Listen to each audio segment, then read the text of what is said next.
Welcome to the third podcast. It will be on two subjects that are very related.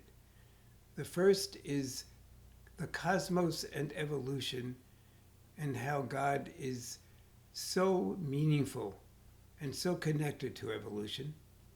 And the second will be the subject of a brand new perception of God. A God who no longer exists in a faraway universe, static, but a God who is dynamic and involved and connected to us in our evolution. So, hi, Francis.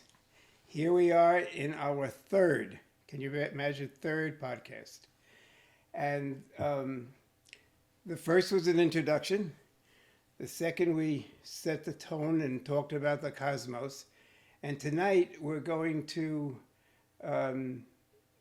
really have two main topics, but they're very, very closely connected. And the first is we're going to talk about evolution, and then we're going to talk about God. And I'd like to say that this is an exciting podcast because we are now using Ilya Dilio's book tonight. We're coming back to John Hort. We'll come back to him. But Ilya has introduced to me, I don't know about to you, the fact that, well, she's introduced a new God to me, a God that I am so excited about, but wasn't taught. When I was a kid, when I took theology classes, I was taught all about another kind of God, or at least a different description of God. God will be always a mystery. And then a couple of years ago, I picked up her book, the Hours of the, I don't know if it could be seen too much, but the Hours of the Universe by Ilya Dilio. And it just blew my mind. I said to myself, I'm going to start getting to finally really know who God is through her book. And so here we are, and that will be the second section of our meeting tonight. The first section is... Well, you're already whetting all our appetites, Eddie. So throw out something to us. Who is this new God in contrast to the old God that we thought of? Well, even John Hort has already begun to describe him for me and for us, I think, as a God who does not live in some faraway chamber called heaven and is sitting there sort of watching things, sometimes yawning perhaps, I don't know. And the God that John Hort began to describe for us is a God who lives here, who lives in this cosmos. It's his home. It's God's home. And now Ilya will develop that incredibly so. Possibly to some extent, some people may claim heresy. I don't know. But whatever she has decided to describe this God for, I'm all behind it. I just love this. As we said the second podcast, a dynamic God. But we'll get more into the intimacy that Ilya describes about this God. But can we start in the first section that she also is also from her book on evolution? Do you want to say anything about that, or should I start? I'll start it off, or what? Or No, do you you want started, Eddie. Okay. Well, Darwin comes up with this wonderful, I was going to say theory, but by now it's a fact, right, of evolution, some time ago. And up until my readings about the cosmos theology, it was just, out there, Darwin's theory of evolution. And that I thought, hey, it's a great thing. It describes about how animals evolve and become human beings, but it was just out there as a scientific fact for me. I don't know about for you. And then when I get to Ilya, when I get to John Hort, evolution takes on an enormously different thing. Evolution is the center of all reality. Evolution is it. Ilya says you can't even think about reality without seeing and centering on evolution, because evolution is the fabric of reality. It is what reality is really all about, what the cosmos is all about in its journey towards the omega point. It's evolution. It's just not a wonderful theory now proven factual. It's reality. And then Ilya, as only she can for me, goes a little bit further, and I'll take it there, then maybe you can react to it, that she says, her words are so daring. She says, God is entangled in evolution. Entangled. Wow, what a word. Do you want to just take off a little bit what entanglement, what that means when she says that? I mean, Well, I think we talked about it a little bit before, but for Ilya, as well as for John and for the other theologians who are so much in touch with all this, they're talking about God not so much in the past or God of even the now, but God of the future. God is always in the future. And I think it was John Hart in the beginning, somewhere of one of those early chapters, quotes Karl Rahner, saying God is the future. This is God is always up ahead. God is always moving. God is part of this incredible, evolving, dynamic energy. And it just creates for us, we just celebrated Trinity Sunday. And the Cappadocian fathers used to love to talk about the persons of the Trinity as, one of the metaphors they used was the water wheel. And the water wheel, each bucket would be dumping in its total self into the next bucket. That bucket would totally dump itself into the next bucket. And the wheel would go around, and this was the life of the Trinity. Constant giving and receiving, a constant dynamic relationship of total giving and total receiving. So even the Cappadocian fathers back in the 4th century, Gregory of Nyssa, Gregory of Nazianzus says, they got this idea that God was dynamic. God was on the move. Yeah, I like that. God was all about this love force happening between the Father, Abba, and the Son in the power of the Spirit. So it seems to me that we had some inkling of this idea that God was not static and sort of perched up in some throne in the heavens, but that God was right within our created reality. Right, but bringing it back to evolution, this topic, just expanding on what you just said, God is in the cosmos, okay, but God is not, as you said, not watching evolution. God is in evolution. Right. God is almost, not into wrestling, but it's, he's not watching a wrestling match. He's in the ring. He is wrestling with the evolution that continues. He is part and parcel of it. And Ilya goes so far as saying that if there was no evolution, there would be a lack to God.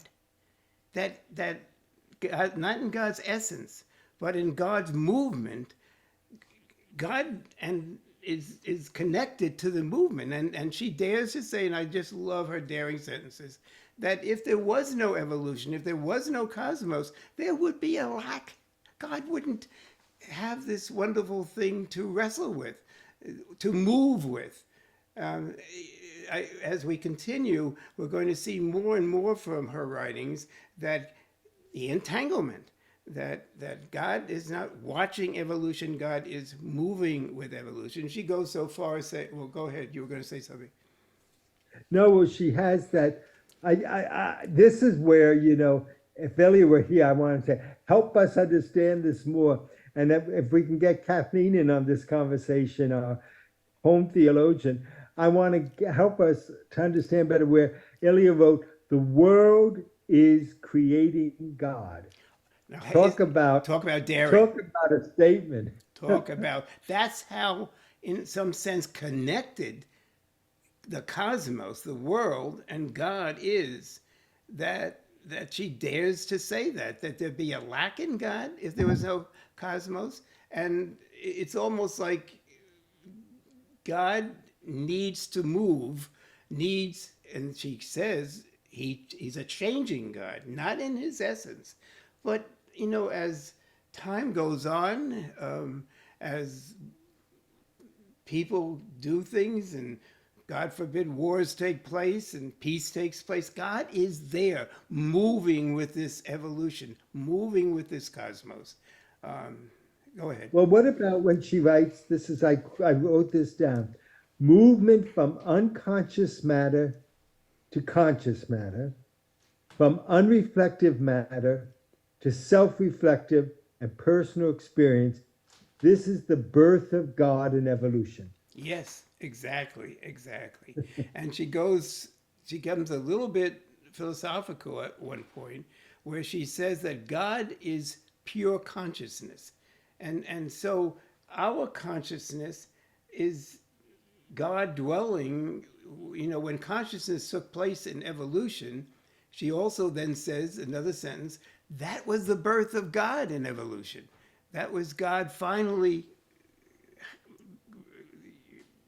his own consciousness being happening in the evolution, where evolution, another place it says that consciousness is evolution thinking about itself, really. That when that point took place and consciousness arrived in this great evolution that God was part of, God is birthed because God is pure consciousness and we are consciousness too, not pure consciousness. A little philosophical at that point, but yes. Were you going to say something then? No, I was just going to say that for me, chapter 4 was the most difficult for me in Elias' book. Um, yeah, I think I read, I read it 3 if not 4 times now, and I'm still trying to wrap my head around it. Well, But that yeah, I think what you're kind of summarizing is quite right on Yeah, target. but Yeah. to getting, let's stick with evolution for a second here, till we go there. Um, another place she says, it is not that God is deaf, but is poor, though loves the poor. That God is Mm. poor, not that he just loves poor in evolution. And she also says during evolution, as things keep evolving, this evolution, this evolving cosmos, she says, is oozing with divine love, oozing with God's presence. Once again, she wants to constantly drive home the one thing about evolution, said in different ways by her, that God is part of it. He's not just creating evolution, he is part of evolution, taking it, as you often say, and as all these theologians say, to the future, that he is a God Well, in the future. she wrote that love is the prime energy of the universe. And she got that, of course, from Teilhard. And then she said, God is not supernatural, but supra, S-U-P-R-A, natural. Not above, but and ahead, within and ahead. And she says, infinite depth and ultimacy of light. That's where God is. And that's why these theologians, the way Teilhard said that the basic mistake or uh, absence in Darwin's theory is that he does not talk about transcendence. He just talks about evolving. And modern day science, as Teilhard says over and over again, are interested, a la evolution, in the without, in the factual things, that this cell becomes larger and grows into a fish, and the fish. They're interested in the visible, what Teilhard always says, there's a within and a without. And science, if you don't mind my saying so, I think rather stupidly, if I dare say this, only seems to pay attention in Darwin too, to the without, the thing once again the telescopes and microscopes can see. Teilhard, in his phenomena, the human phenomenon, and in his explaining evolution, talks about something else is taking place in evolution, not just without, but the within, the growing. Teilhard will say that even at the Big Bang, there is a within. There's a without the Big Bang, but the Big Bang also has a within. In that tremendous ball of energy has the beginning of consciousness, the capacity to develop into consciousness. And so he, unlike Darwin, he brings in the within that is evolving, really seen Yeah. by human beings that we've, or some animals perhaps, that we have gained consciousness. And that was the big fault of Darwin. And I think these theologians would also say the big fault of modern day science still.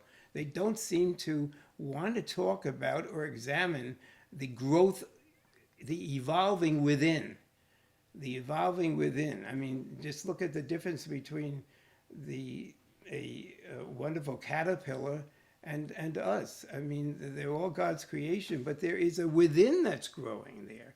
There's a within that's growing. I understand that some birds are extremely, or elephants are extremely smart. Whether they have consciousness or not, that's debatable.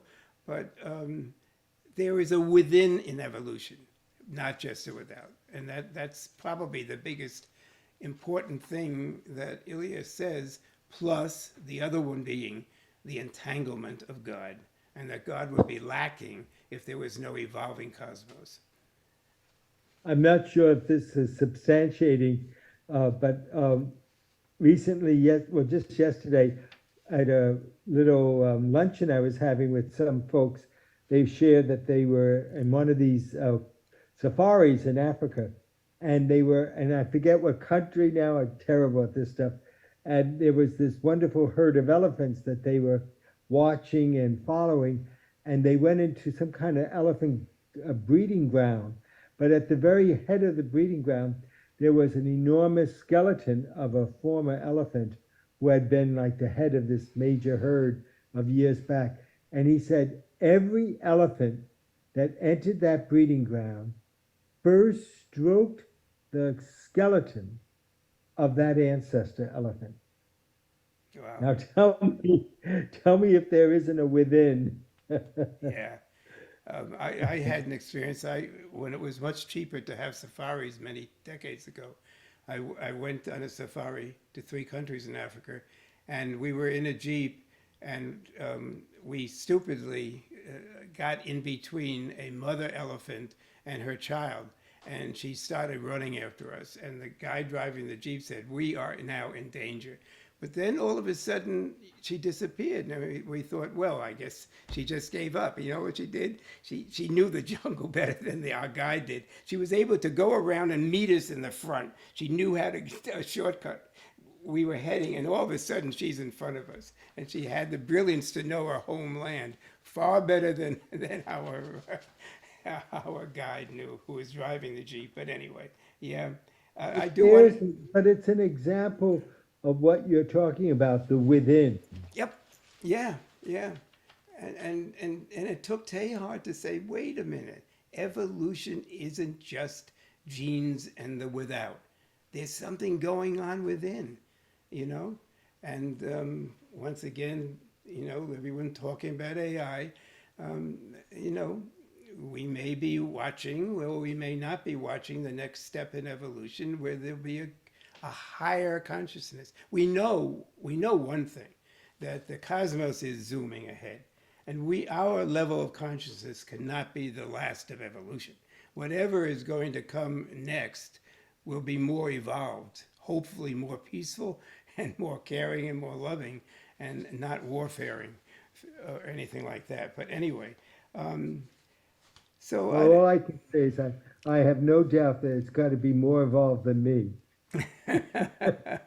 well, At any rate, I'm thinking of just to substantiate a little bit of what you're sharing is if folks want to refer to John Hart's book, because in those early chapters of his wonderful work here on the cosmic vision of Teilhard, he addresses that whole issue of an atheistic evolution, and he shows he just is so sad about how if there is none of this dynamic within as you're trying to describe, the theory of evolution for us, for scientists, it really ends up being very, very dismal. It just ends up being, because it's all going to expend itself and it has no purpose or meaning. And he says that pretty much, um, you know, atheistic evolution or atheistic science is just, it all ends up in great doubt and pretty much pessimism, despair. So real pessimism. he really addresses that in both 2 or 3 chapters there. Yeah, and I think as you just said, he quotes scientists as saying, being very pessimistic, that there is really no future to look forward to, Right. you know, and that once again brings us back to the fact that Darwin and scientists choose not to see any transcendence in the history of the Big Bang or in evolution. That is the big difference that Teilhard brings. I think I just want to just mention that word because transcendence for us, at least in our pre-thinking of this, was always like somehow beyond or above matter or transcending the material. But now for us, I think we give a new meaning to the word transcendence. Transcendence means the material, the material, the evolving cosmos is divinely dynamic. And that's where we find transcendence. She has that, the meeting of mind and heart, that's the space where the divine dwells. Yep. God is in the absolute depth of the seeker's self.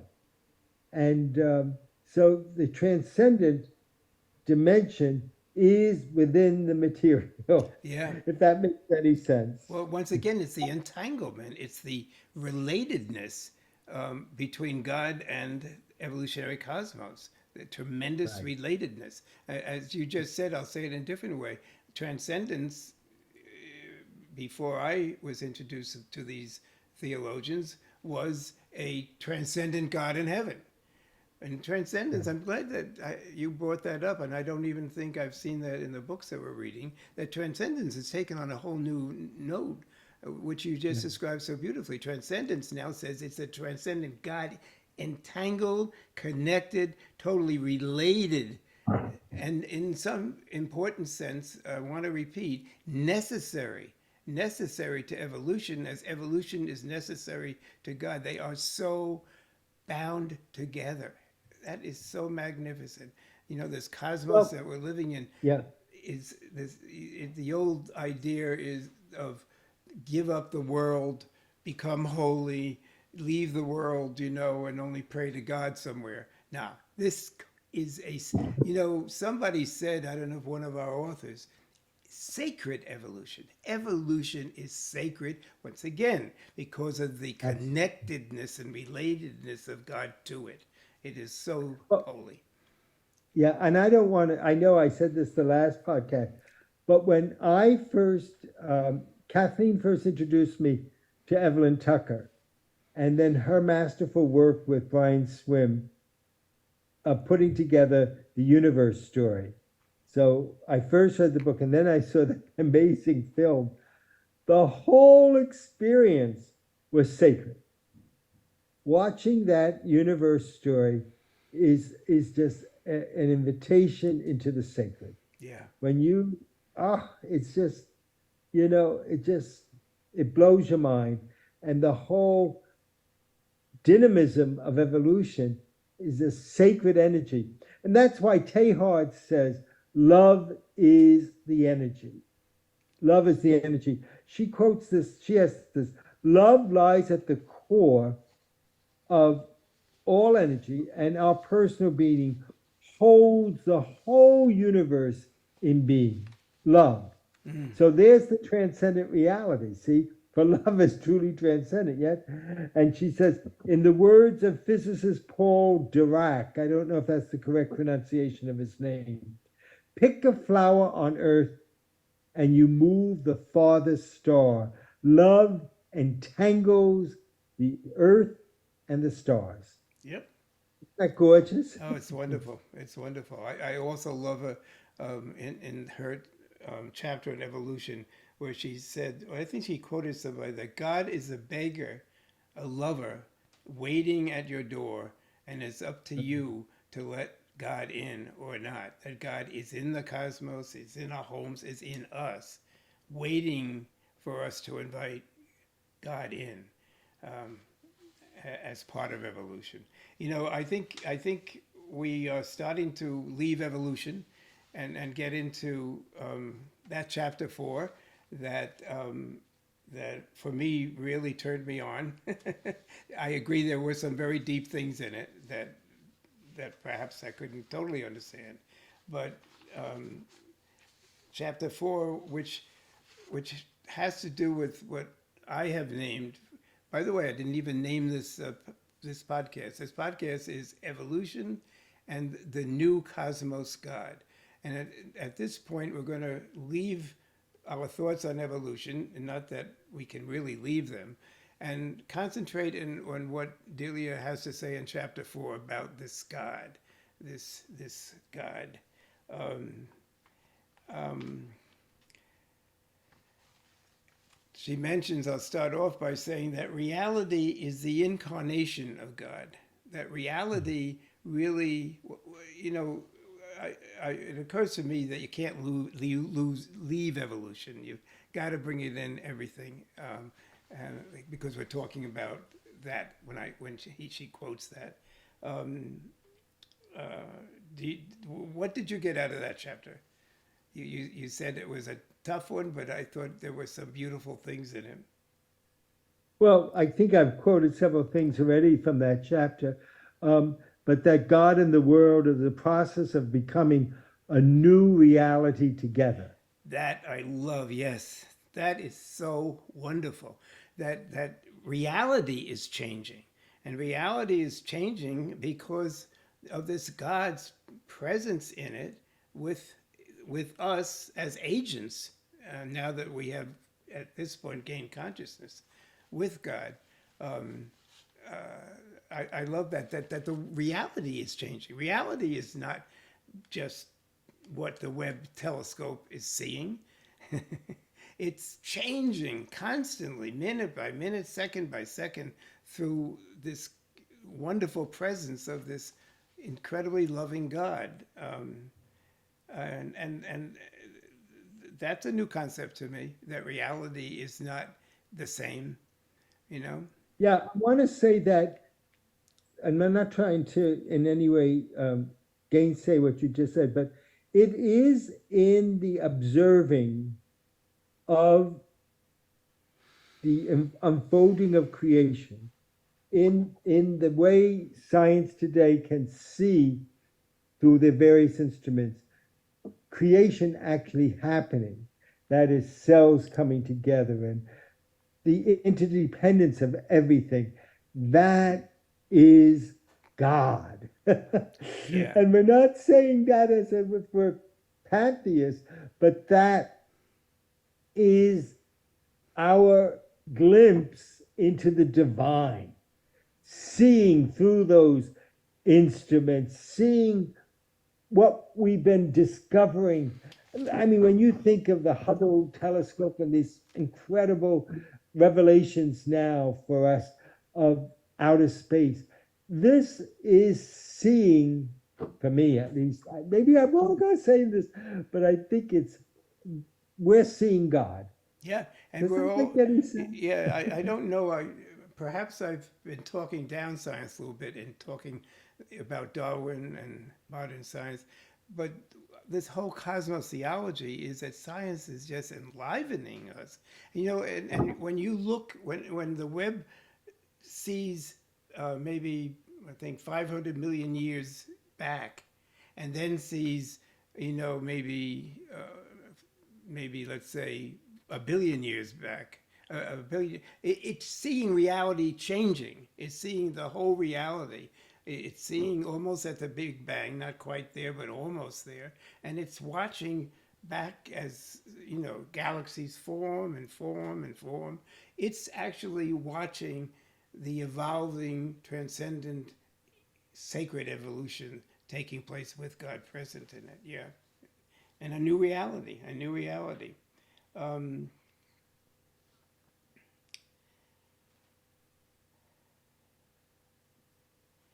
she also mentions the intimacy of this God.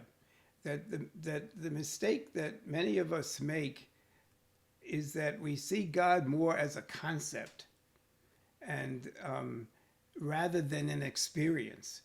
That this God who is living here in this creation of His, in this cosmos, can be experienced. Can be experienced.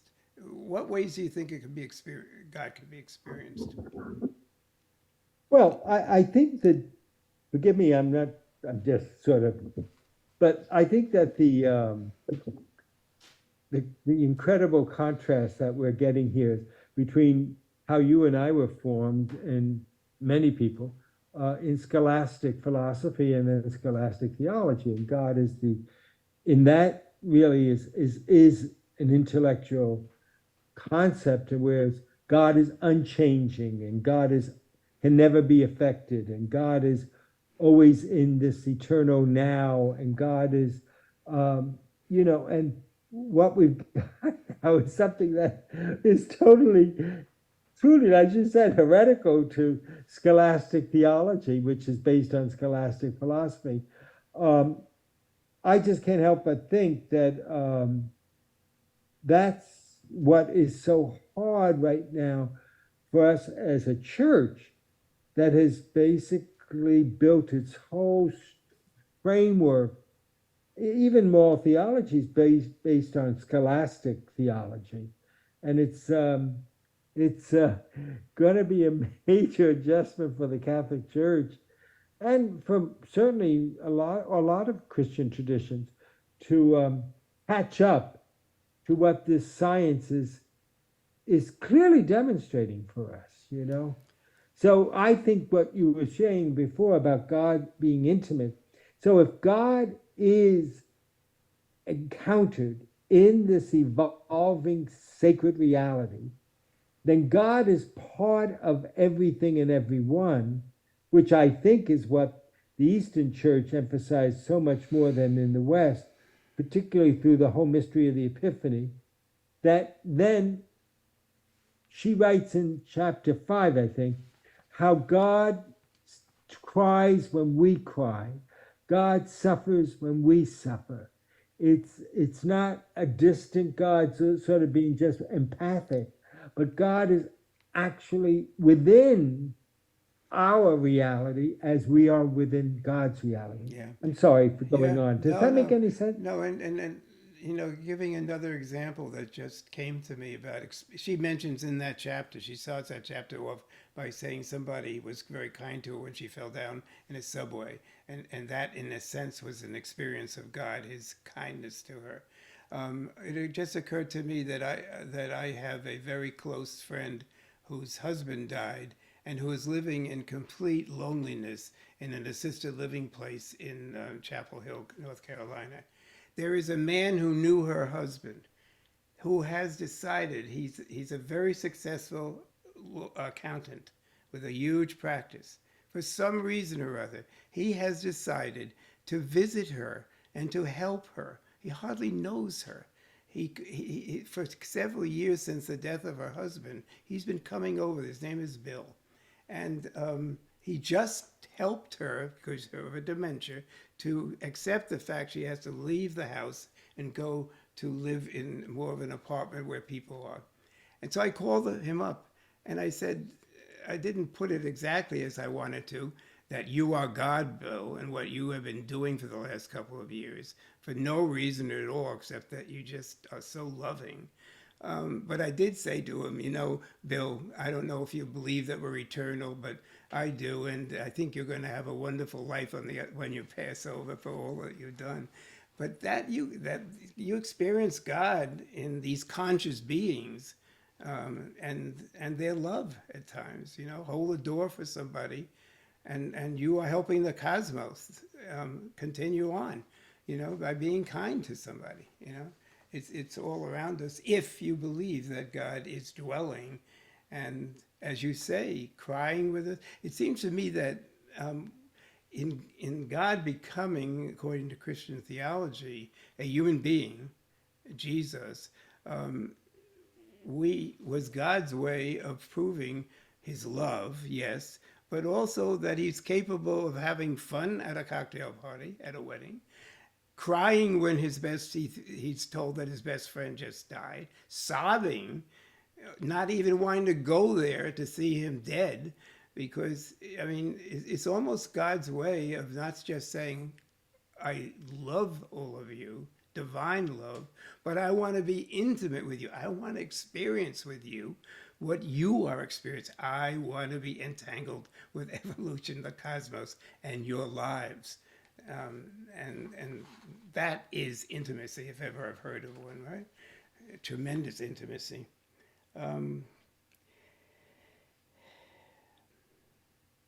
Just looking at some of my notes, other things in that, you know, it's so hard.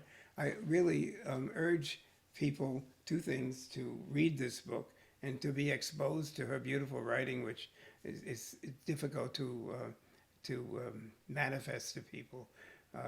But also that movie that you mentioned. What is the title of it again? I saw it some time ago. Universe story. Right, and I think the husband The and wife. universe I story. think the husband Yeah. and wife who made it helped popularize Teilhard de Chardin. Am I correct about that?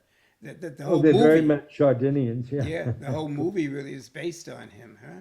Yeah, I saw it a long time ago. Somebody told me recently they saw it a couple months ago and really were taken by it.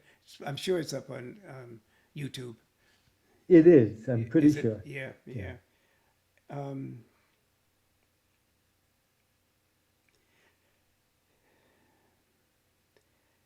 I'm just impressed by the intimacy and the connectedness, which is so new to me with this whole cosmos theology. The intimacy, the connectedness. I mean, I think normally to say that something is lacking in God if there was no cosmos would, on face value, be heretical. Because how can God change, or how um, and what Teilhard is saying is that the essence of God is not changing, but God is moving ahead, and God is in that sense, accompanying the changes and the evolving that the cosmos is zooming ahead towards. Um, I don't know if there's more to be said here. Well, I just want to emphasize what we were sharing just there. Um, she quotes Cynthia Bougeot, you know, the wonderful Episcopal priest who has done some wonderful writings and has worked closely with Richard Rohr. And in one of her quotes she's got here, she goes on about God and suffering. She says, I'm only saying where suffering exists and is consciously accepted, there divine love shines forth brightly. God is in the suffering. Then she writes, God gets absurdly close, so incredibly close that we're forced to discover the face of God in all the mess of the world, no matter how confusing or abrasive. Racial injustice, terrorism, poverty, global warming. And then she says, It's so not so much that God is listening to or deaf to the cry of the poor, that God is poor. It's not that God sees our tears, but God weeps when we weep. Isn't Oh, that amazing? talk about intimacy, right? I mean, Yeah, it's almost like uh, God. If God is jealous of the human experience, God is almost. I just use that very loosely, but he God wants to participate with His creation and with His conscious creation, us and those who come after us. God just yearns to experience with us, and I think well, that's rather let's put radical. it this way: the human experience is God's experience. Exactly, exactly, yeah. And I suppose if somebody from Mars came down and knew nothing about our belief system, they would hardly say that God was a God who wanted to empty self, totally empty God, give up kenosis, which I was warned by some friends when you bring up a new word on this podcast, dwell on it a little bit. For those who don't know Paul, it's Paul's theory or Paul's teaching that God is a God who empties self at all times.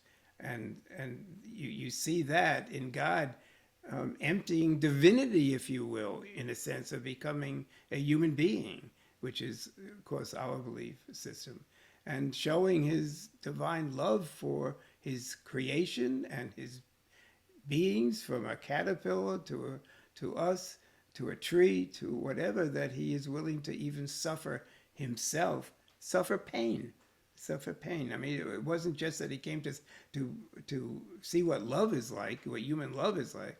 He wanted to see what human suffering, as you just said, is like. Yeah, I don't know. I Yeah, think you we're know, getting towards. that sure. That wonderful word kenosis is in Paul's exquisite letter. It's actually a hymn in Ephesians. Go That ahead. God so loved that he emptied God's self and took on the form of a slave, that total emptying. And that goes back to what I was sharing about the Cappadocian fathers with the water wheel metaphor, the total emptying of oneself as the wheel, as the bucket goes around into the bucket below, and that bucket into the bucket below.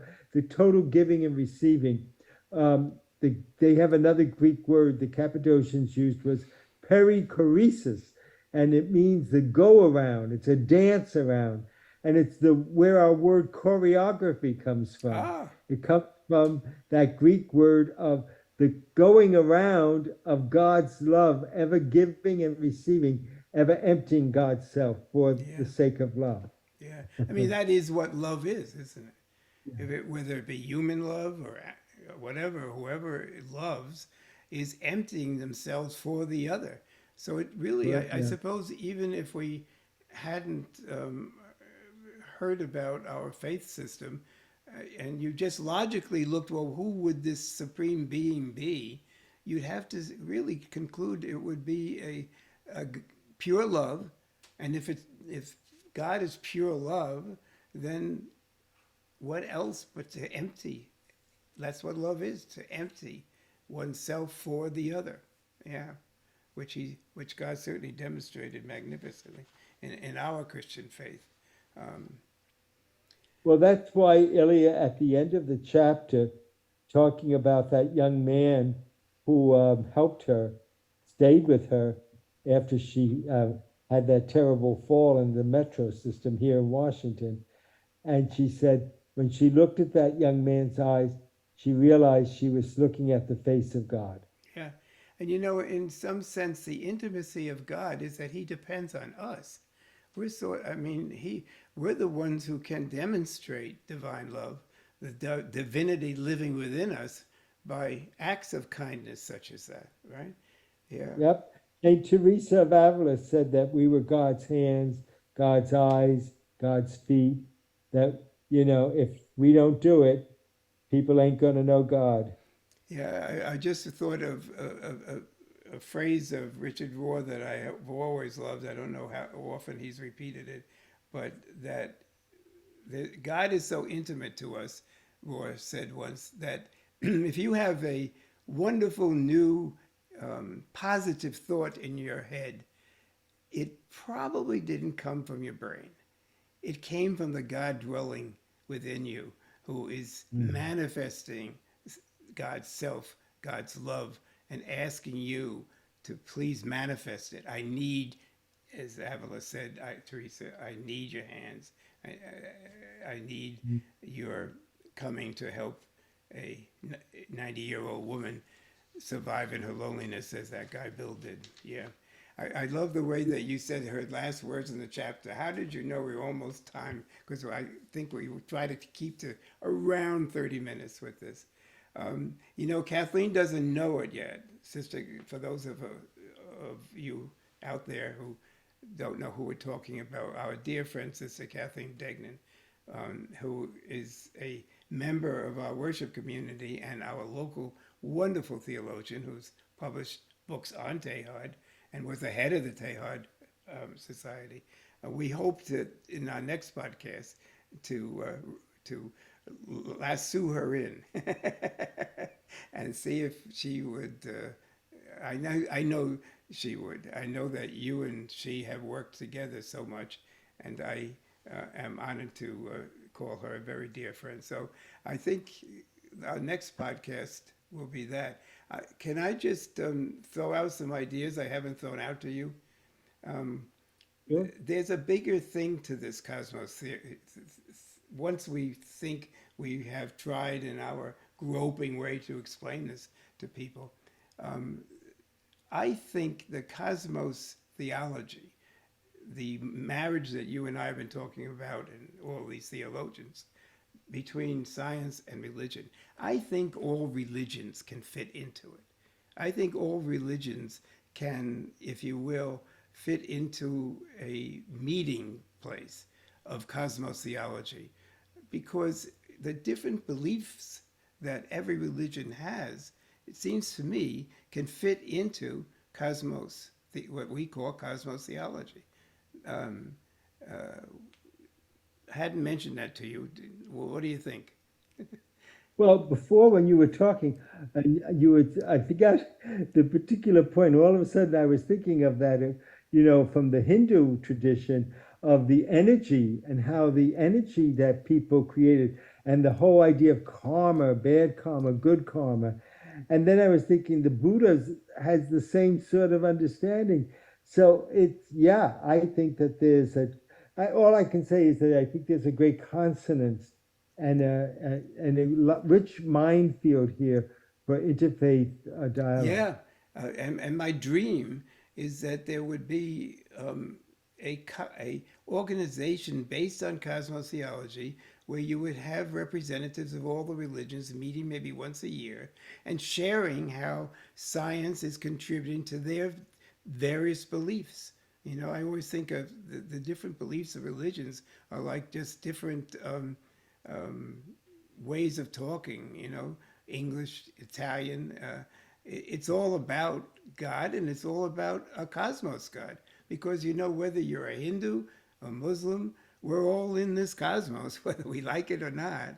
And I think they all can believe in some kind of a pure conscious being, a pure loving being. I think there's a commonality there that science can embrace with, anyway, it's a thought that I've had that, and my vision is that somewhere in these podcasts, maybe we could bring together some major, like a major member of a Muslim, Hindu, some of the major religions, and bring them together and say, can we all fit in to a broad spectrum of a marriage of science and all of our religions and see where that would go. It's just giving you some of my thoughts about the future. But I'm looking forward to how are we going to do with Kathleen? Are we going to ask her specific questions? Are we going to ask her just to talk to us about her vision of what this is all about, or what? Any Well, I ideas? think in the next podcast, when you already decided several chapters that we should be focusing on again. And I think we asked Kathleen to reflect on those chapters too, Okay. and just have a conversation like we're having a Oh, all right. conversation. Beautiful. Beautiful. Yeah. Yeah. Oh, that sounds terrific. Yeah. That sounds Okay. very good. All right. Thank you very much again, Francis. Thank you. And thank you, So- Michael, Yes, yes. our Some, great leader. someday we'll ask him to come over here and get in front of the camera. How about that? Yeah. We'll really get some viewers then. Have a wonderful evening. I'll see you Thank before the you next so much, podcast. Mary. God bless I don't know you. if God everybody, bless you, I Michael. don't know if everybody knows it, but Francis, you once a month lead us in our liturgy. In the Oh, I group don't lead vicarage. you. I just join the community, leading each other. There we go. There we go. I guess when We're you all think of it, we're all concelebrates Yes, in the Grange. That's for sure. when you That's one of think- the great gifts that John Giuliani gave it's us. so true. Well, he was into all of this, right? I mean, Yeah, he sure was. we read a homily of his last Sunday, which just demonstrated cosmos theology. Really, it just Oh yeah. he lived and The breathed man, it. the man was frighteningly brilliant. Absolutely. Yeah, absolutely. All right. Okay. I will see you Love next you time all. and before. And thank you everyone who tunes in. Yes. We thank you all so much. Good night. Good night. Good night.